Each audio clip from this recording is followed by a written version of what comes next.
I'm sure he would have rather lived, but he's bigger now because he didn't. Elvis, rock and roll's greatest megastar, is more than a legend now, but an industry unto himself. And the commemorative stamp, issued tomorrow on what would have been his 58th birthday, doesn't establish that fact, it simply recognizes it. Had Elvis lived, I suspect he would have continued to lose his shape and inevitably his hair and voice. He would have been on the talk shows pumping up his latest reunion tour. And those of us of equal middle ageism would have trekked to his concerts in search of memories. But his presence would have inevitably reminded us how young we're not anymore. And the impact of what he was would therefore be muddled.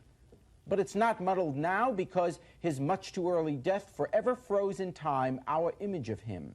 A young, cocky, brash symbol of our youth. The sideburns, the ducktail hairdo, the collar up and back, rolled up sleeves, the crooked grin, the gyrating hips that Ed Sullivan wouldn't let us see. Defiance of the otherwise sleepy 50s. Music would be our road out of complacency. Rock and roll our vehicle, Elvis the driver. The first icon of pop culture for a new post-war generation.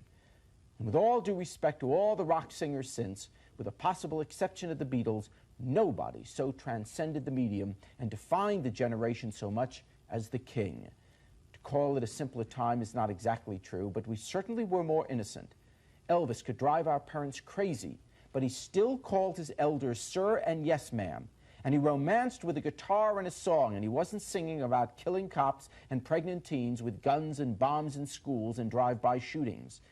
It seemed so much safer to be young then, and so much easier, and so much more romantic. And pulling out his old albums in '45 simply reminds us of that wonderful long-ago time when we were young too. And nobody can bring it all back better than Elvis, which is why the sightings and the search and the pilgrimages to Graceland continue, and why now there's even a stamp. Finally, Elvis can be licked, but he could never be beaten.